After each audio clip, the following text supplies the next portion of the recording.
مضوا هما الاتنين على وصولات. قلت لهم يا عم واحنا برضو ايه لسه حبايب وما حصلش اي حاجه والدنيا ماشيه زي الفل، يعني زي ما احنا.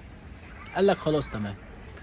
حسين برضو لسه مكمل زي ما هو، اتصل ما يردش وينفض. بدات اسال التجار عليه، ايه الاخبار، حسين عامل معاكم ايه؟ اكتشفت ان هو واخد بضاعه على اسمه من غير ما يقول لي، ما قاليش. هو بيقول للناس البضاعه دي لاحمد عكره، فالناس بتديله. الكلمه دي بقى خطر، لان في الفتره دي انا بدات اتشهر، يعني الناس بدات تعرفني. في مره قاعد معاه بقول له يا حسين انت بتقول للناس كلها ان انت شريكي، يا ابن الناس انت شريكي فين؟ فراح اخد الموضوع بهزار. قلت له يا ابن الناس انت واخد بضاعه من فلان وفلان وفلان وقايل ان انت شريكي. طب احنا اتشاركنا في حاجه؟ لا ما اتشاركش، انت شغال معايا زي الفل. طب انا بعد اذنك، انا كل اللي محتاجه منك اديني اصل الفلوس، انا مش عايز منك حاجه بعد كده. قال لي خلاص اديني مهله. قلت له يا عم اختار المهله اللي انت تحددها. قال لا اديني شهر. قلت له خلاص ما فيش مشاكل، شهر تديني الفلوس وبعد كده كل واحد من طريق، وبرضه حبايب زي ما احنا ما فيش اي حاجه. قال لي خلاص ماشي زي الفل. الفتره دي اتصل بيا الحاج محمد صاحب شركه المقاولات اللي انا كنت اشتغلت عنده قبل كده. ازيك يا ابو حميد؟ الحمد لله. اخبارك يا ابني؟ مختفي فين؟ قلت له والله اديني موجود.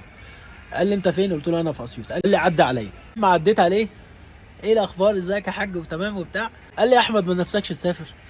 قلت له طبعا، ده انا نفسي اسافر جدا. قال لي طب يلا جهز لنا رحله ونسافر سوا ان شاء الله. قلت له بتتكلم جد؟ قال لي والله بتكلم جد. جهز رحله وانت بس مش هتدفع اي حاجه، كل اللي هتدفعه 5000 جنيه.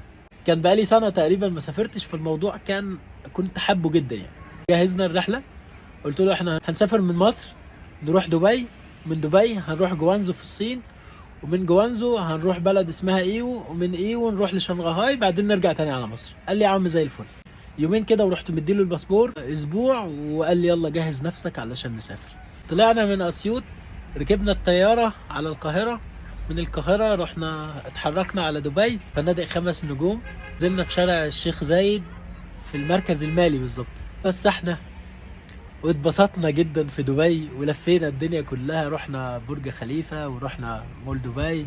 كان ليا واحد صاحبي كنت متعرف عليه على النت، اول ما عرف ان انا في الامارات اتصل بيا وجالي وعرف بينا بقى في دبي في كل مكان. ودانا شاطئ جميرة، رحنا اتلانتس، عزمنا طبعا على مندي. كام يوم واتحركنا على جوانجو في الصين. قعدنا برضو كام يوم لفينا فيهم، اتفسحنا وكده. بعدين رحنا طلعنا على ايو، قعدنا فيها كام يوم. بعدين خدنا القطر رحنا على شنغهاي. كانت اول مره ليا اركب قطار الطلقه اللي هو 300 كيلو في الساعه. اتبسطت خالص. الحاج محمد نزل، بعدين انا نزلت بعديه باسبوع. قعدت اسبوع في شنغهاي زياده. لفيت بقى في الاسبوع ده شنغهاي كلها. اتبسطت خالص بالرحله، صورت صور كتير. وبعدين رحت نزلت على مصر. نزلت مصر، تاني يوم الموبايل اتسرق.